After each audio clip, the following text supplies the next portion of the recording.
नमो बुद्धाय साथियों। पेश है भगवान बुद्ध की प्रेरक कहानियाँ। इस कहानी में पहली कहानी है साधु का नुस्खा। एक समय गौतम बुद्ध अपने शिष्यों के साथ भ्रमण कर रहे थे। भ्रमण करते समय सभी एक स्थान पर विश्राम के लिए बैठ गए। समय बिताने के लिए भगवान बुद्ध ने अपने शिष्यों को एक कथा सुनाई।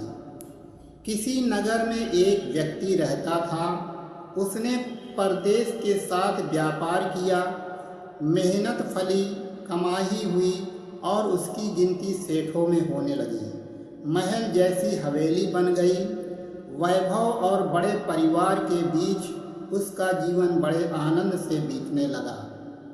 एक दिन किसी दूसरे नगर से उसका एक संबंधी आया। बातचीत के बीच उसने बताया कि उसके यहाँ का सबसे बड़ा सेठ गुजर गया। बेचारे की लाखों की धन संपत्ति पड़ी रह गई।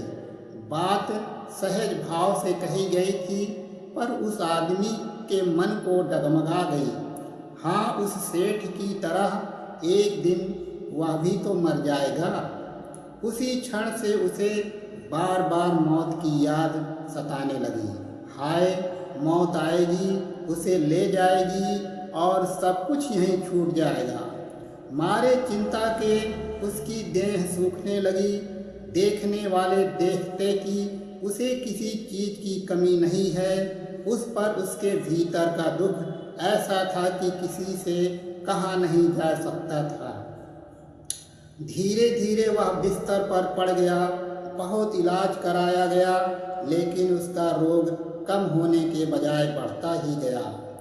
एक दिन एक साधु उसके घर पर आया। उस आदमी ने बेबसी से उसके पैर पकड़ लिए और रो रो कर अपनी व्यथा उसे बता दी। सुनकर साधु हंस पड़ा और बोला, तुम्हारे रोग का इलाज तो बहुत ही सरल है। उस आदमी के खोए प्राण मानो लौट आए। अधीर होकर उसने पूछा, स्वामी जी, वह इलाज क्या है? साधु ने कहा, देखो, मौत का विचार जब मन में आए, जोर जोर से कहो, जब तक मौत नहीं आएगी मैं जीऊँगा। इस नुस्खे को 7 दिन तक आजमाओ। मैं अगले सप्ताह आऊँगा। 7 दिन के बाद साधु महाराज आए तो क्या देखते हैं, वह आदमी बीमारी के चंगुल से बाहर आ गया है और आनंद के गीत गा रहा है। साधु को देखकर वह दौड़ा और उसके चरणों में गिरकर बोला, महाराज, आपने मुझे बचा लिया। आपकी दवा ने मुझ पर जादू का सा असर किया है। मैंने समझ लिया कि जिस दिन मौत आएगी उसी दिन मरूंगा, उससे पहले नहीं। साधु ने कहा, बस, मौत का डर सबसे बड़ा डर है। वह जितनों को मारता है, मौत उतनों को नहीं मारती। तो ये थी भगवान बुद्ध की प्रेरक कहानी। इस कहानी में बिना सेवा विद्या नहीं, भगवान बुद्ध ने अपने शिष्यों को सुनाया। धीरे धीरे शाम ढलती जा रही थी। अंधेरा गहराता जा रहा था। बुद्ध के शिष्यों के चेहरे पर थकान साफ झलक रही थी। बुद्ध समझ चुके थे कि शिष्यों को विश्राम की आवश्यकता है, अतः उन्होंने एक सुरक्षित स्थान देखकर शिष्यों को रुकने का आदेश दिया। कुछ समय पश्चात एक शिष्य ने बुद्ध से प्रश्न किया, भंते, क्या विद्या को किसी से बल द्वारा भी सीखा जा सकता है? कदापि नहीं। विद्या को केवल सेवा भाव से ही सीखा जा सकता है। इसी संबंध में मैं तुम्हें एक बहुत बलशाली राजा की कथा सुनाता हूँ। सुनो। एक फकीर था। वह जंगल में घास फूस की कुटिया बनाकर रहता था। उसे एक विद्या आती थी। वह पीतल को सोना बना देता था, लेकिन इस विद्या का प्रयोग वह तभी करता था जब उसे उसकी बहुत आवश्यकता होती थी, और वो भी गरीबों के फायदे के लिए। एक दिन एक बहुत ही गरीब ब्राह्मण उसके पास आया। उसको अपनी लड़की का विवाह करना था और उसके पास एक फूटी कौड़ी भी नहीं थी। उसने फ़कीर को अपनी परेशानी बताई। फ़कीर ने समझ लिया कि यह सचमुच परेशानी में है। उसने पीतल के एक बर्तन को सोने का बनाकर उसे दे दिया और कहा कि इस बर्तन को बेचकर उन रुपयों से अपनी बेटी का विवाह कर लेना। ब्राह्मण उस बर्तन को लेकर एक सुनार की दुकान पर गया।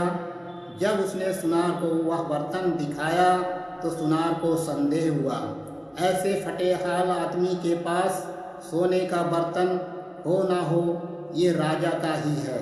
सुनार उसे पकड़कर राजा के पास ले गया। राजा ने पूछा कि क्या बात है, तो उसने